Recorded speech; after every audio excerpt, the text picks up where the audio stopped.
우리나라에 그 스님이었다가 어떤 하룻밤 자고 가게 되는 집에 잤던 그 집 딸내미가 저 스님하고 난 결혼해야 되겠다. 결혼 안 하면 나 죽겠다고 막 그러니까 할 수 없이 결혼할 수밖에 없잖아요. 저 사람이 죽어서 원혼이 되겠다고 말하니까. 그래서 어쩔 수 없이 그 여자랑 그 집 딸이랑 결혼을 해가지고 거사가 됐어요. 그분이 바로 부설거사라는 분입니다. 실제로 있었던 일이라고 하는데 신라 진동왕 때 부설거사 이야기인데요. 불국사의 원정선사에게 특도를 했고 어느 날 이제 영희 스님하고 도반인 이제 이 스님 영희 스님, 영조 스님 두 사람하고 같이 오대산으로 수행길을 떠났는데 고향인 망경이라는 데를 못 미쳐서 두능이라는 곳을 지나다가 날이 저물어서 구씨라는 사람 집에서 하룻밤을 묵게 되었다고 합니다. 묵어가게 되었다는 거죠. 근데 구씨 집에는 묘화라고 말하는 벙어리 딸이 있었대요. 묘화가 하룻밤 묵어가는 세 수도승 가운데 부서를 보고 아주 첫눈에 콕 반해가지고 결혼해 줄 것을 간청을 하더라는 것입니다. 그러나 큰 뜻을 품고 수도의 길을 떠나는 부설이 그걸 들어줄 리가 있겠어요? 근데 묘화라는 그 집딸이 간청을 하는 거야. 아니 붓돌을 닦아서 많은 중생을 구제하라는 사람이 나 한 사람의 작은 소녀의 작은 소망도 들어주지 못하면서 무슨 것을 하겠느냐 하면서 아주 죽겠다고 막 나서니까 부설이 가만히 상황을 보니까 이게 숙세의 인연이구나 하는 것을 깨달은 거예요. 할 수 없잖아요. 그래서 어쩔 수 없이 그 집 딸하고 결혼을 하게 됩니다. 참 어이가 없죠. 그래도 영희 영조 스님들은 오대산으로 떠나고 이 사람은 거사가 돼서 그 집에 결혼을 해서 이제 살게 됐어요. 근데 그가 사는 마을 위에는 언제나 하얀 눈 같은 게 이렇게 떠 있다 그래가지고 그 두묵리 마을을 부설촌이라고 부르게 되었다고 합니다. 그래서 부설거사라는 말, 눈이 위에 떠 있다 이거야. 하늘에 떠 있다 해서 부설거사라는 법호도 여기서 따왔다고 한다는 것입니다. 그래서 묘화와 결혼한 부설거사는 등운과 월명이라는 아들과 딸을 낳았어요. 후에 아들은 등운함을 짓고 살았고 수행을 하며 살았고 딸은 월명함을 짓고 수행을 했다고 합니다. 부설거사는 결혼 생활 중에도 멈추지 않고 수행 정신에 열심이었던 것이었습니다. 사실은 뭐 결혼한다 해가지고 수행을 못하는 건 전혀 아니잖아요. 그러니까 이게 상도는 시장바닥에 있고 하도는 저 산꼭대기 조용한 그 암자 같은 데서 수행한다는 말이 그래서 있는 것 같습니다. 이게 세속에서 수행하는 것이 어렵긴 하지만 경지는 더 높을 수 있다는 걸 여기 이분이 말씀해 주시는 거예요.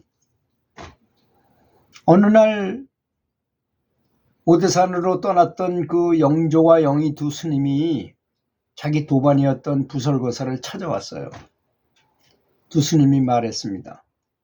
우리는 오대산에서 수행을 마치고 돌아오는 길이네만 자네는 여자에게 빠져서 일이 되었으니 참으로 안타까운 일이 아닐 수 없네. 그러면서 아주 굉장히 안 됐어 하는 거야. 이 말을 들은 부설거사는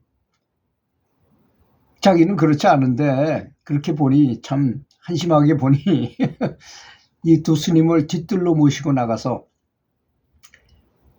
줄에다가 물병 3개를 매달아 놓고 말합니다. 스님들의 수행 성과를 보여주시오. 지팽이로 저 물병을 한번 쳐보시오. 그러자 두 스님이 이렇게 줄에다가 매달아 놓은 물병을 치니까 뭐 당연히 깨지면서 물이 바닥에 쏟아지겠죠. 그렇지 않습니까? 당연한 거죠. 근데 이때 부설거사가 지팡이로 물병을 치니 병은 깨졌는데도 물은 병 모양처럼 그대로 매달려 있었던 것이었습니다. 부설거사는 말했습니다.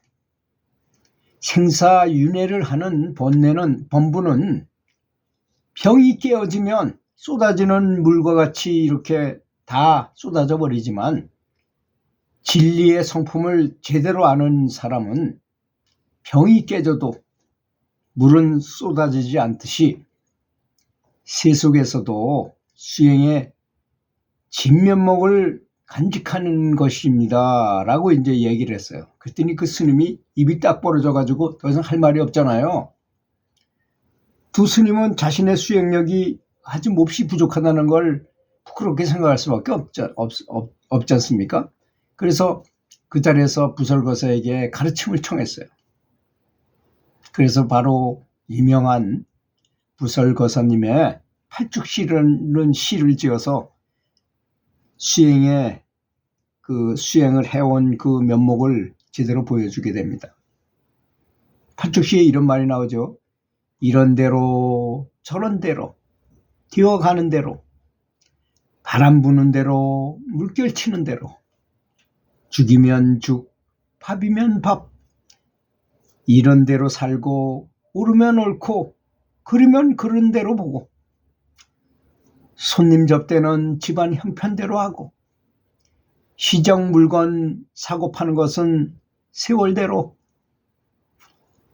세상 만사 내 맘대로 되지 않아도 그렇고 그런 세상 그런 대로 보낸다. 이게 이제 부설거사님의 팔죽시거든요. 이분의 그 아주 숭고한 그 생활 철학, 그 인생 철학이 다 들어있는 말이잖아요. 부설거사는 진리의 세계와 세속의 일이 둘이 따로 떨어져 있는 것이 아닌 진속불이의 경지를 보여주었다는 것입니다. 참으로 진흙탕 속에서 피어나는 연꽃의 아름다움처럼 그런 깨우침을 일깨워주는 그런 말씀이라고 볼 수 있습니다. 저도 수행자가 되라고 초발심을 크게 하고 부모님한테 출가하겠다고 말씀드렸다가 뭐 당연히 안 된다 그러죠. 남동생 하나 있고 여동생 둘 있고 위에 누님 한 분이 5 형제 자매가 있었는데 당연히 안 된다 그러셨죠. 근데 그때 그 말씀을 하자마자 내면으로는 출가를 굳이 안 해도 될 것 같다 이런 내면의 어떤 각성이 일어났어요. 그때 당시에. 굳이 출가를 한다고 뭐 도를 깨닫는다는 법은 없다 이런 생각이 들더라고요. 그래서 그 고승보보집 성가구감 수심정로 이런 책을 보다가 너무나 큰 초발심을 한 다음에 무자 화두를 들고 열심히 나름 참선을 했어요. 그리고 이제 계속 이어져서 나름 했어요. 회기는. 그리고 결혼해서 애들 낳고 뭐 이런 살다가 아버님이 이제 쓰러지셔가지고 어떤 인연에 의해서 중국 기공을 배우게 돼요. 아버지 병치료를 위해서 배운 거죠. 뭐 그걸 도라고 생각은 전혀 안 하고 어떤 신통 같은 거를 병 고치는 신통을 얻기 위해서 했습니다. 근데 그게 그렇게 차근차근 스텝 바이 스텝으로 이렇게 가르치는 방법인지를 몰랐어요. 중국 도가의 방법을 그 사부라는 사람이 그걸 다 그 사람이 과학 교사였던 사람이에요. 중국에서. 그리고 머리가 굉장히 비상하고 어릴 때부터 영안이 열려가지고 지하에 뭐가 묻혀 있는지 금광이 어디로 뻗어 있는지 뭐 이런 걸 알고 막 그러더라는 굉장히 똑똑하면서도 공부도 많이 한 사람이에요. 그러다 보니까 중국에 있는 도가의 여러 가지 수행법들을 이렇게 다 집대성해가지고 아주 알기 쉽게 스텝 바이 스텝으로 이렇게 체계를 만들어가지고 그래서 그런 중국 기공을 완성하고 이제 그분은 그 후에 이제 미국에 가셨다가 미국에서 아마 교통사고가 나서 사망했다 그래요. 근데 그 후신인 그 기공을 배운 사람이 이제 팔윤공이라는 걸 만들었답니다. 그분은 아주 굉장히 유명해졌죠. 근데 파란도 많이 일으키고 사람도 많이 죽게 되고 뭐 그런 문제점은 있었지만 하여튼 그렇다고 말하는데 그런 분이 이제 사부여서 체계적으로 이 수행에 관한 방식들을 여러 가지를 아주 체계적으로 배울 수 있는 그런 계기가 됐어요.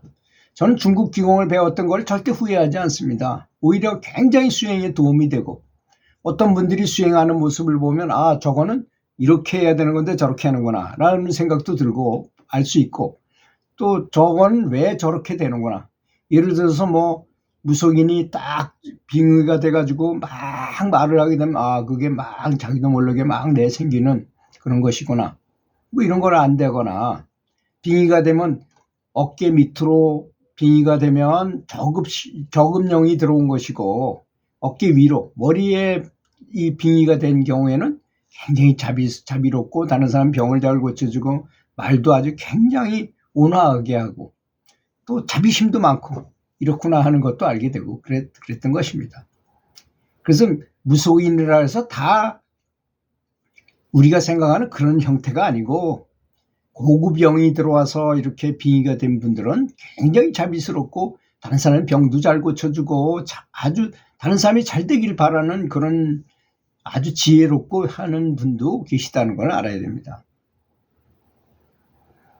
그래서 이 부설거사님의 팔죽시를 보면 아시겠지만 결혼을 하거나 애를 키우거나 뭐 생활을 한다 하더라도 그것을 전혀 뭐 자기가 진리 속에 있거나 속세 생활을 하거나 아무 관계없이 그대로 했다는 것이니까 원래 그렇잖아요.